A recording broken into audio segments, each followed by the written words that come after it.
Ya, mungkin langsung saja ya. Jadi patologi anatomik itu merupakan salah satu ilmunya ya, cabang dari ilmu kedokteran yang mempelajari tentang perubahan struktur dan fungsi sel, jaringan dan organ yang mendasari suatu penyakit.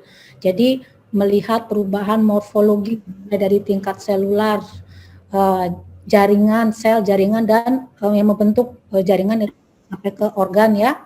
Nah, itu bagaimana mendasari sehingga terjadi lah penyakit itu gitu. Sehingga kalau secara aplikasinya di pelayanan gitu, patologi anatomik itu adalah salah satu pemeriksaan penunjang. Jadi dia masuk dalam, kalau di luar negeri itu ada yang menyatukan laboratorium itu laboratorium satu saja ya, departemen. Di bawahnya nanti baru PK, klinik dan anatomi. Tapi ada juga yang memisahkan karena memang agak berbeda gitu teknik pelaksanaannya. Kalau PA ini mirip radiologi sebenarnya karena ekspertis ya. Jadi tidak alat gitu kan, berbeda dengan patologi klinik. Jadi maka waktu itu ada yang memisahkan patologi anatomi dengan patologi klinik, tapi ada yang menyatukan. Kalau untuk di Sulawesi sendiri disatukan di bawah departemen laboratorium ya. Tetapi harus diingat bahwa PA itu adalah laboratorium, jadi bukan berdiri sendiri. Kok jadi kecepatan nih? Sorry. Apa nih? Salah. Nah ini ya, dia adalah di bawah laboratorium ya. Jadi dalam penanganannya pun itu ada dalam izin laboratorium ya. Jadi itu untuk pemeriksaan patologi anatomi. Nah, sekarang apa sih yang diperiksa di dalam pada bagian patologi anatomi ini?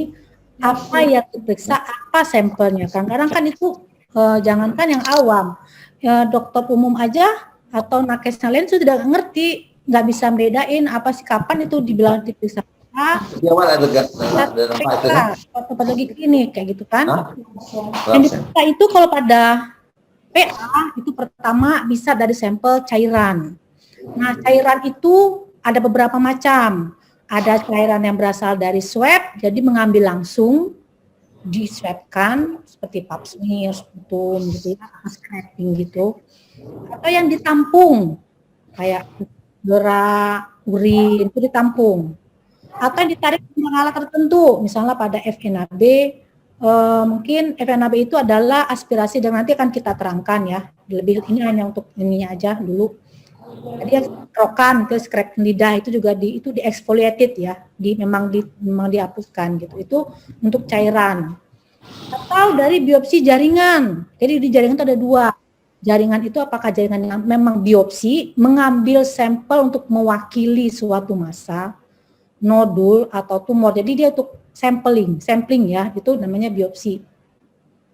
Atau dia merupakan massa operasi, dia total, jadi dia dikirimkan tuh semuanya, misalnya operasi nih, sterektomi total, nah diangkatlah sterektomi itu, semuanya dikirimlah ke PA, nanti PA akan menyemplingnya, jadi orang PA yang memilih sampelnya gitu.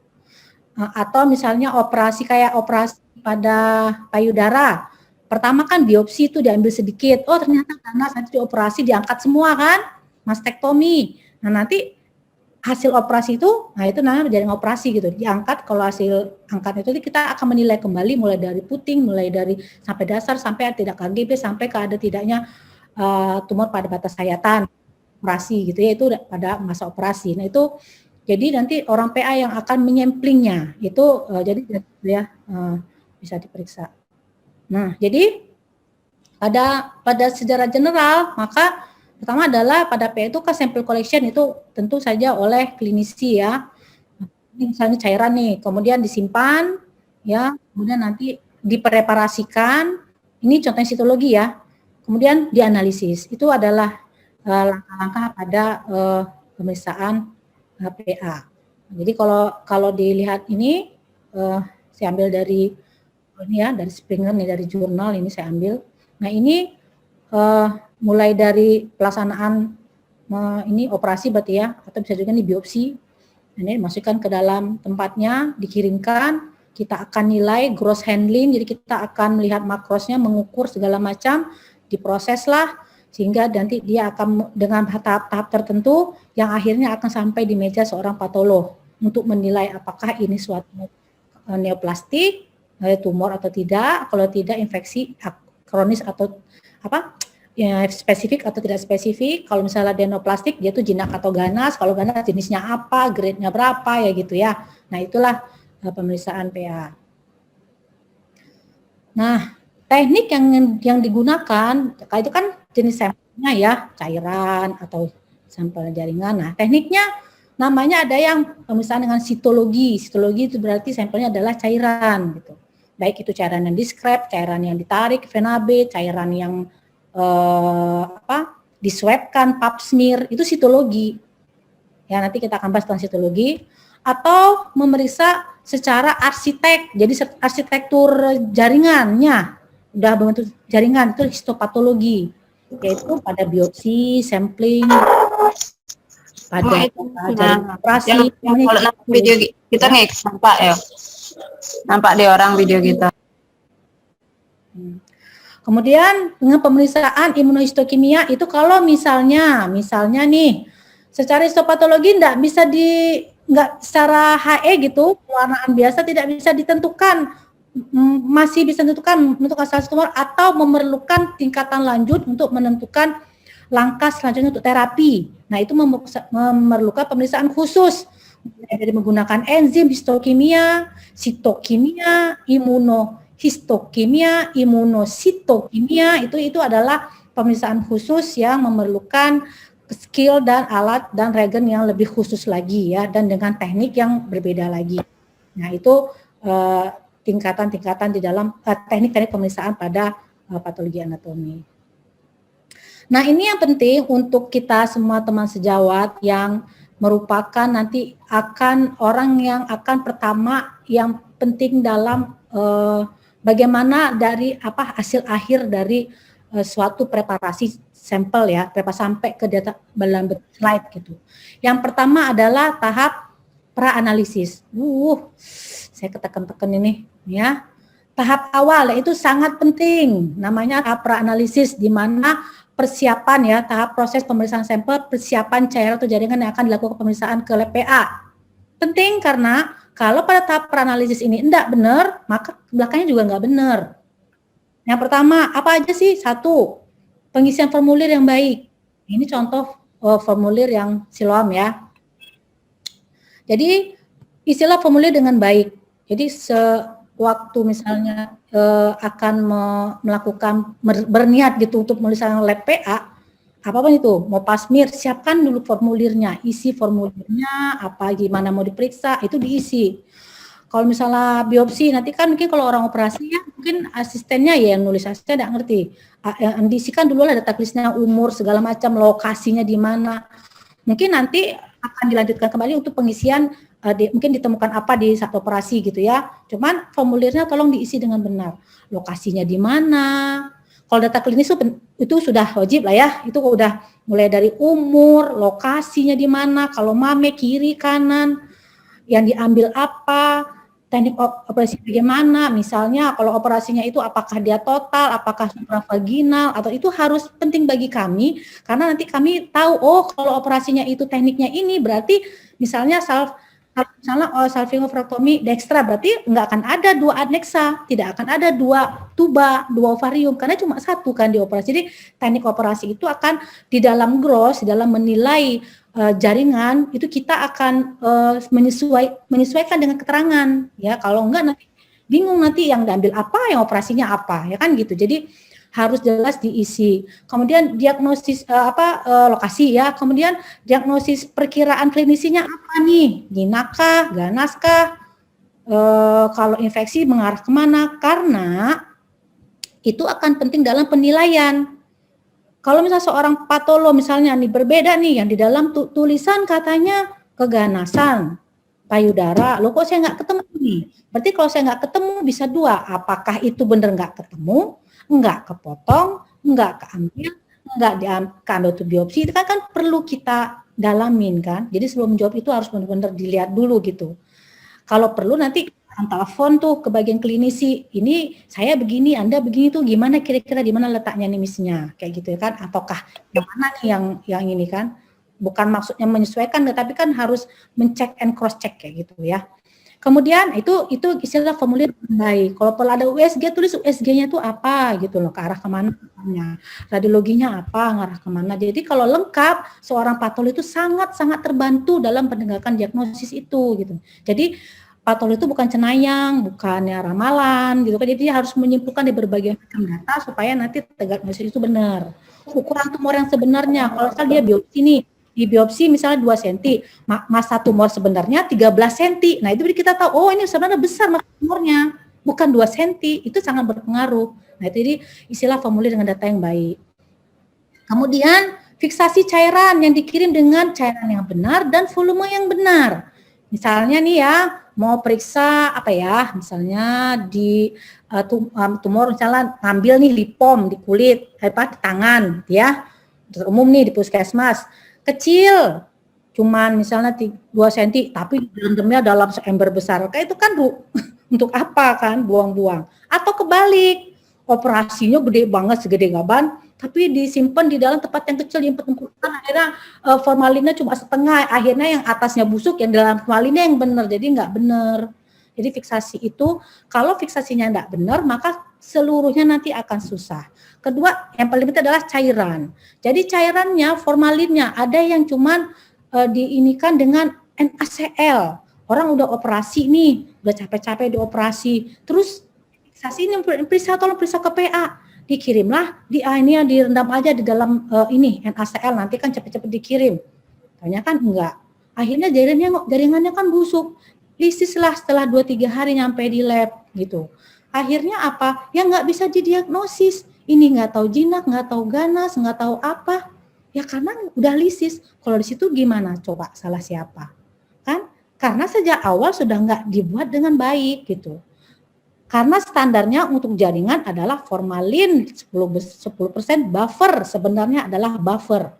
Cuma kita kan sekarang agak sulit ya, apalagi dengan BPJS, buffer itu mahal segala macam. Minimal formalin 10%. Jangan pula biar tambah bagus fiksasinya yang 40% nih, yang sampai mata sakit, kasihan nanti anak kita gitu ya di lab sampai menjep-jep gitu, karsinogenik, kebauan segala rupa, dan kemudian jaringannya akan keras sekali. Nah, saat perlu pemisahan tingkatan lanjut itu akan merusak reseptor-reseptor. Jadi sesuaikan jenis cairan dan presentasinya dan jumlahnya. Jangan sampai nggak kerendam atau malah kebanyakan gitu ya. Kira-kira 3 kali lah dari ukurannya. Ya, nanti ini akan kita jelaskan lagi. Kemudian nanti kalau untuk cairan menggunakan alkohol bukan formalin. Jadi kalau formalin itu untuk jaringan, alkohol itu untuk cairan ya gitu ya. Nah, ini ya fiksasi. Nah, kenapa sih mesti kita fiksasi? Kenapa sih dok, nih heboh-heboh banget mesti pakai formalin gitu ya. Ini 37%, jadi ini yang ininya nanti akan dilarutkan menjadi ini kan gluten. Kalau analis pasti tahu gimana cara membuatnya kan. Nanti kalau ibu-ibu dokter yang nakesnya minta tolong nanti bisa ini ya, ini sama ini tolong buatkan 10% gitu. Kalau lupa ilmunya gimana, 9 ini 1 gitu ya, 9 ini untuk 1 bagian lah gitu. Kenapa? Mencegah terjadinya otolisis dan pembusukan, ini yang paling penting. Jadi kalau kita terima, dok, kenapa ini jaringannya udah kita terima, udah bau, udah nggak, jadi maka seorang PA itu harus menulis diterima jaringan tanpa formalin. Karena apa? Hasil PA itu bisa menjadikan bahan, jadi dasar gitu. Oh, kami nggak, misalnya kesimpulannya jaringan lisis, ya karena nggak diformalin, gimana cara menilainya? Atau cuma alkohol aja. Alkohol bisa lah sejam 2 jam, tapi kan dia tidak akan diproses besoknya gitu. Jadi tetaplah menggunakan formalin, wajib ya 10%. Memadatkan dan mengeraskan agar mudah dipotong. Dipotongnya karena nanti PA itu bukan memotongnya sampai 4 mikron. Itu harus tipis banget gitu ya kan. Jadi dia harus pas untuk supaya bisa dipotong dengan baik. Memadatkan cairan seperti fluid gitu ya, sehingga menjadi lebih padat. Jadi nanti kelihatan dengan baik di dalam slide. Nah, itu untuk fiksasi. Tapi yang paling penting itu ini. Kalau ini sudah terjadi, udah susah kita. Kasihan pasiennya, udah dioperasi, udah buka, udah segala rupa, udah segala macam, nggak bisa tegak diagnosisnya karena lisis. Nah itu ya, itu bahaya sekali. Nah tolong itu. Nah ini tadi 95% untuk cairan sitologi, formalin 10% itu untuk sampel jaringan. Mau itu biopsi, eksisi, insisi, mau itu operasinya besar. Dok, kalau misalnya operasinya itu banyak itu, enggak udah saya ember formalin, nah pokoknya dia harus penuh gitu, supaya ini bisa nggak direndam aja gitu tinggal setengah, nanti kan dia nyerap setengah, nggak bisa disemprot aja, itu nggak bisa, dia harus terendam ya. Ini cara membuatnya nih, nah ini tuh ya, jadi supaya tidak pekat, karena kalau pekat itu akan merusak. Kalau sudah di awalnya itu salah, maka ke depan ke belakangnya nanti akan salah semuanya. Jadi saya titip sekali, karena ini yang ikut ini adalah para klinisi gitu ya, ini tak tolong supaya kalian adalah benar-benar ujung tombaknya gitu. Kadang-kadang itu kayak perawat apa namanya itu pendamping tuh ya, pendamping dokter bedahnya gitu ya, itu malah mereka yang mungkin akan menyiapkan. Nah, itu tolong sekali diperhatikan ya, perawat OK ya gitu untuk fiksasi ini. Nah, itu peranalisis. Nah, sekarang kita pengen tahu tentang, tadi saya cerita tentang sitologi ya kan. Apa sih sitologi itu? Dan nanti di dalam kalian kalau lihat hasil ekspertisnya PA itu akan dilihat pemeriksaan secara sitologi. Nah, itu adalah pemeriksaan untuk menginterpretasikan sel ya. Jadi baik itu yang dilepas atau yang sengaja di swab kita lepaskan kayak gitu ya. Yang kita exfoliated misalnya adalah pap smear. Jadi pap smear, Visiflora itu sama ya. Itu adalah sitologi. Tadi saya menjelaskan ya. Diambil dengan cara tertentu, ditarik kayak gitu ya, sengaja di FNA, kita akan lihat gimana nanti itu FNAB. Sebenarnya FNAB ini dokter umum juga bisa sebenarnya karena tidak terlalu sulit ya. Sampel cairan dapat diperoleh dari, nah ini ya tadi, ini saya ulang lagi nih kayaknya nih.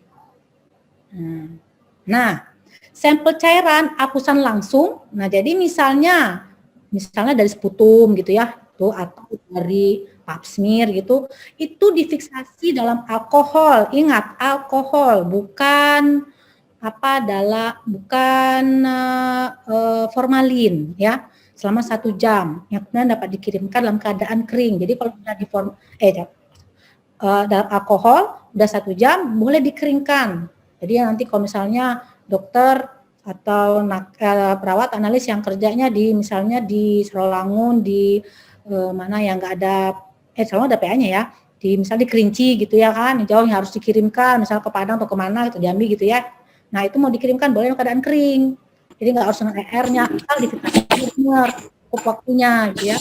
Kalau untuk cairan pleura itu kalau misalnya dia jauh sekali bisa dibuatkan disentrifug, sedimennya, dibuatkan apusannya, kemudian diaplikasi dalam alkohol minimal selama 1 jam. Ya, 6% ya. Kemudian ada namanya itu Ada bisa? Mungkin adminnya di mute dulu. Tadi mau. FNAB itu adalah atau bejah ya, BJAH. Final aspirasi biopsi. Pengambilan sampel dengan menggunakan jarum nibel minimal 23 sampai 27 Gauss itu. Karena kenapa ada teknik ini? Karena ini dinilai lebih minimal invasif daripada biopsi. Jadi setelah kayak cairan yang ditampung atau diswab tadi, kayak efusi gitu, tingkatan selanjutnya adalah FNAB karena dia menusukkan, belum diambil sampelnya dari sampling dari cairan gitu ya. Nah, itu pada FNAB dan bila perlu bekerja sama dengan bagian radiologi untuk menentukan dengan tepat letaknya. Misalnya dengan USG misalnya di tiroid kan besar. Nah, untuk mencari lesi padatnya nih, supaya jelas dengan radiologi kita bekerja sama, radiologinya akan melihat di 30 derajat kedalaman sekitar 3 cm itu pas sekali, nanti kita tusuknya itu dapatnya tusuknya itu pas gitu loh. Nah, kira-kira kalau memang diperlukan ya bekerja sama dengan radiologi. Nah, ini kalau pada FNAB, jadi dengan menggunakan bisa dengan menggunakan alat ini ya, ditariknya, ini untuk narik sih sebenarnya, tapi prinsipnya adalah aspirasi ya, bahkan bisa dengan needle saja. Ini contohnya ini adalah alat yang digunakan persiapan dalam FNAB ya. Ini yang penting itu adalah jarumnya inilah. Nah, dan tempat fiksasinya harus disiapin. Tempat fiksasi itu apa? Disiapin lebih dahulu, yang ambil pap smear, mau pap smear nih, siapin dulu tempat fiksasi. Jangan pap smear udah dihapus, belum disiapin, cari dulu di mana tempat di mana. Kayak itu jadi kering di akhirnya. Jadi waktu kita akan melakukan pemeriksaan swab, pemeriksaannya nih disiapkan dulu cairan fiksasinya dulu. Jadi biar nggak berlari-lari dari mana hadir di sini atau ditaruh dulu di meja, nanti sama pelotnya akan bisa difiksasi. Wah, gawat itu. 15 menit udah deh kering, udah nggak bisa, warnanya tidak akan jelek, ininya akan bagus gitu ya. Siapkan dulu ini cairannya ini, ya. Ini nih FNAB nih. Ini hanya dengan menggunakan jarum aja.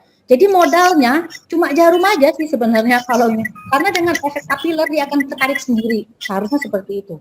Kalau saya sih lebih suka saya menggunakan ini dulu sebelum kita tarik menarik. Karena apa?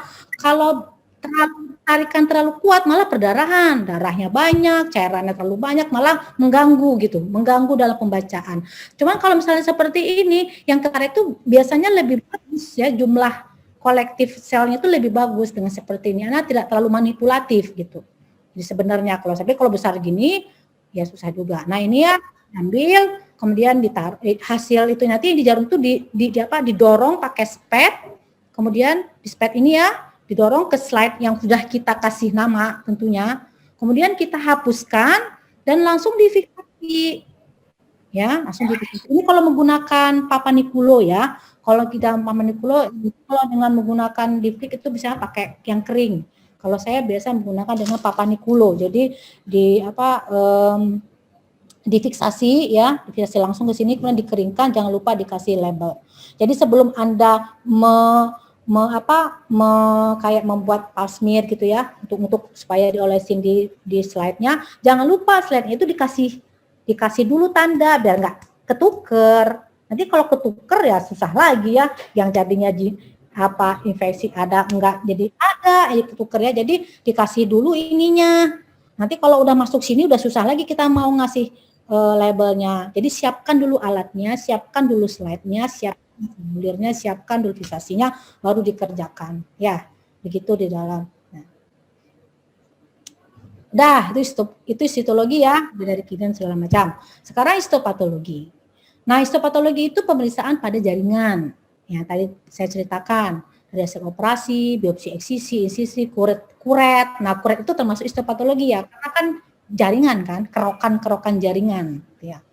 Dan yang perlu diingat bahwa untuk gold standar itu tetap histopatologi dari jaringan ya. Jadi kalau misalnya pap smear-nya nih hasilnya misalnya dari hasil pap smear-nya keganasan gitu ya, itu tetap konfirmasi dulu dengan histopatologi, dengan biopsi. Janganlah nanti baru hasil dari dari sitologi terus langsung main angka dan kemo, itu bahaya menurut saya ya. Jadi tetaplah konfirmasi dengan gold standarnya adalah histopatologi. Jadi dari jaringan ini untuk memastikan. Kalau karena itu memerlukan tindakan terapi yang lebih agresif kayak gitu ya. Kemudian nih, setelah jaringan yang difiksasi, jadi nah itu ya nih saya mulai menceritakan. Jadi tadi setelah kita masukkan di dalam formalin, jangan lupa ya, cairan itu adalah formalin 10% buffer. Kalau untuk limfoma, kalau misalnya kalian curiga ke arah keganasan atau untuk kasus-kasus CA mame ya yang memerlukan tindakan lebih lanjut untuk imunohistokimia dalam penata laksanaannya, kan kalau orang limfoma atau orang kanker payudara kan perlu diperiksa tuh ERPR-nya untuk obatnya kan, Herceptinnya untuk si irbitunya. Kalau limfoma untuk menentukan obat-obatannya jenis yang mana nih, yang COP yang kayak gitu tuh ya, yang banyak itu kan perlu imuno. Nah, maka untuk yang jaringan itu usahakan buffer larutan formalin 10% buffer. Jangan yang nggak buffer, karena itu mempengaruhi dalam pemeriksaan imunohistokimia nantinya.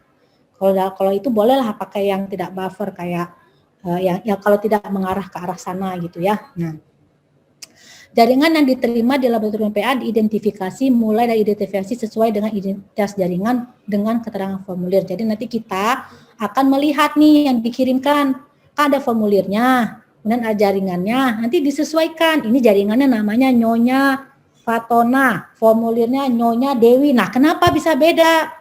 Kan bahaya, nanti dikirimnya siapa, formulirnya siapa. Itu harus sesuaikan dulu, benar nggak yang jaringannya ini punya Nyonya ini. Atau misalnya ini yang dikirimnya servik, tapi kok ininya bapak-bapak. Nah kan itu kan aneh. Sebentar.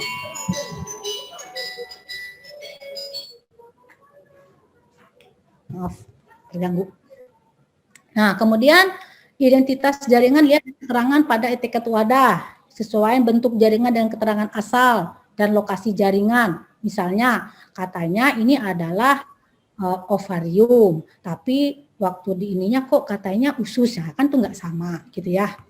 Kemudian keadaan makroskopis, grossnya diidentifikasi akan dilaporkan dalam hasil pemeriksaan. Jadi semua grossnya itu akan kita akan diterima sebuah jaringan ini ukuran segini pada potongan, jadi kayak mirip-mirip forensik lah gitu ya, orang forensik itu buat visum.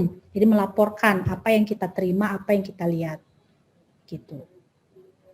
Setelah makroskopis yang identifikasi, selanjutnya potongan-potongan diproses melalui beberapa tahap sehingga akhirnya akan berupa slide. Kita akan lihat ini, saya akan membuat mungkin mengerti ya biar pekerjaan orang PA gitu ya kan. Jadi setelah Anda mengirimkan, setelah klinisi mengirimkan ini, jaringan itu akan diukur. Setelah ini disesuaikan ya, dijelaskan oh udah oke nih, kayak gitu ya udah oke nih antara etiket, antara keterangan di tempat apa di plastiknya atau di wadahnya dengan formulir cocok nih, akan diukur, akan dilihat, akan diperiksa semuanya. Setelah itu maka akan dipotong-potong, akan sampling. Kalau bisa semua masuk ya masuk. Dia akan dimasukkan di dalam kaset-kaset seperti ini. Kalau enggak ya kita sampling. Kalau misalnya dia segede gaban, misalnya 30 cm, gimana cara memasukkannya? Mau 100 kaset, kan enggak mungkin. Jadi kita samplingkan, jadi kita yang menyamplingkan. Tapi kalau misalnya biopsi dari klinisi, maka orang klinisi yang akan memilih mana yang akan operasikan. Nah, itu akan dipotong, kemudian akan dimasukkan di dalam kaset-kaset ini, kemudian akan dimasuk setelah itu akan diproses ya, dimatangkan di dalam kaset itu akan mulai proses-proses lah ini tahap-tahapnya ada itu ya.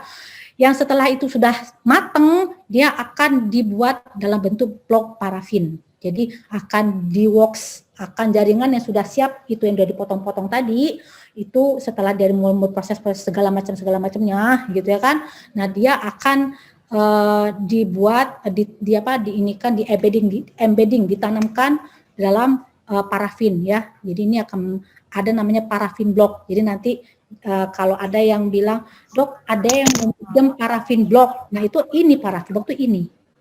Dan ini tersimpan, orang PA wajib menyimpannya. Jadi ini walaupun sudah 3 tahun yang lalu harusnya ada.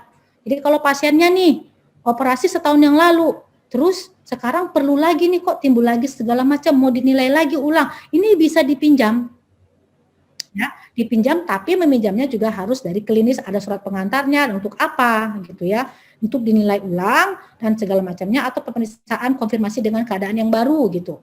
Nah ini bisa dipotong lagi gitu ya, jadi ini kayak apa ya, kayak rekam medisnya orang PA lah gitu. Nah ini adalah menceritakan bagaimana pasien ini dulu gitu loh, gitu ya. Ini akan ditanam dalam bentuk parafin blok. Ya, yang ini akan selanjutnya itu akan kalau sudah parafin blok ini dia akan dipasang di alat namanya mikrotom, dipotonglah sampai 4 mikron, 3 sampai 4 mikron tergantung apa ya, kalau KGB kan lebih tipis lagi ya.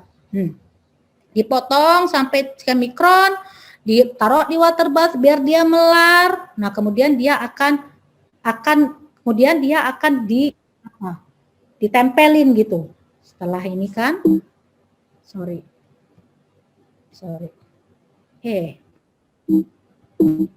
Mana nih?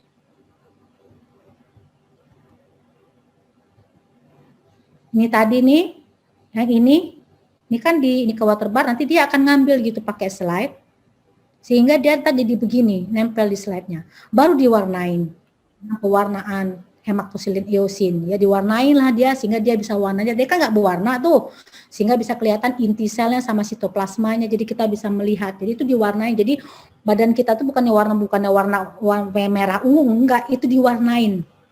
Boleh nggak Dok warnanya misalnya hijau sama coklat? Ya boleh aja, asal ada gitu yang menjualnya. Sampai saat ini masih hematosilin eosin yang bisa mewarnai biru dan ungu itu ya, yang bisa mewarnai inti sel.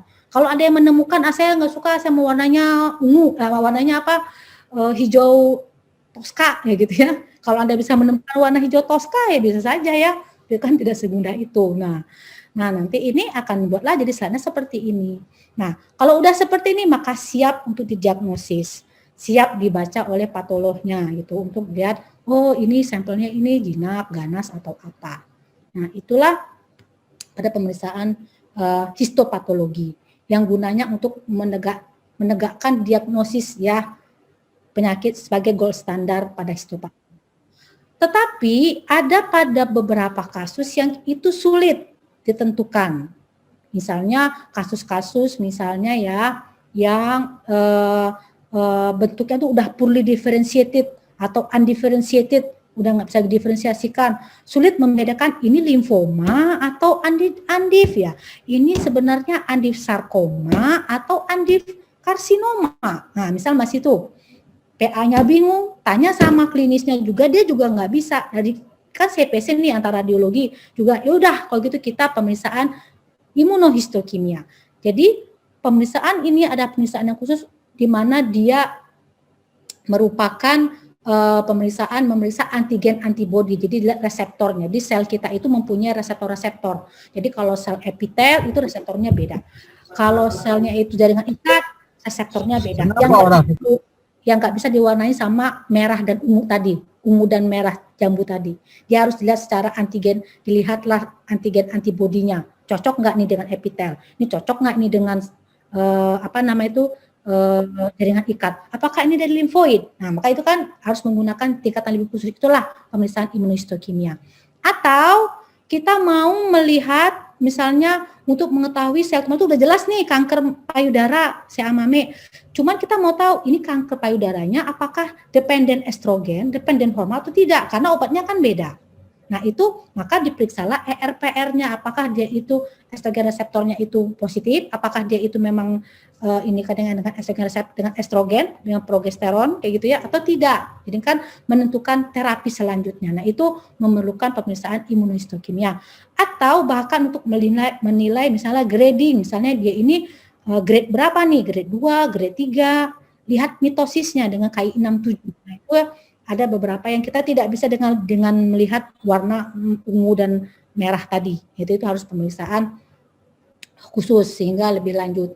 Nah ya itu kemudian, nah ini pada imunohistokimia, kalau tadi kan pada tahap ini udah slide warnanya dengan HE, ini tidak. Jadi diwarnain lagi. Jadi ini banyak lagi tahapnya untuk melihat ini. Terjawabannya, oh ini positif, ini adalah karsinoma, undifferentiated karsinoma. Oh ini adalah limfoma. Nah, jadi kan obat limfoma beda sama obat karsinoma. Ya, itu ininya lah mudahnya. Ini alatnya otomatis ya. Nanti penampakannya seperti ini. Nah, kalau misalnya nanti ini histopatologi, nah gambarannya begini kan, udah menilai ini, oh ini jinak, nggak ada sel ganasnya. Ini untuk menentukan nih warnanya lebih lain nih. Nah, ini untuk menentukan, oh ini benar epitel kayak gitu ya. Ini menggunakan imunohistokimia, warnanya sudah berbeda ya. Saya, nah ini adalah tim kami di Siloam. Terima kasih, mungkin segitu dulu dari saya. Mungkin ada pertanyaan, lebih enak diskusi kali ya.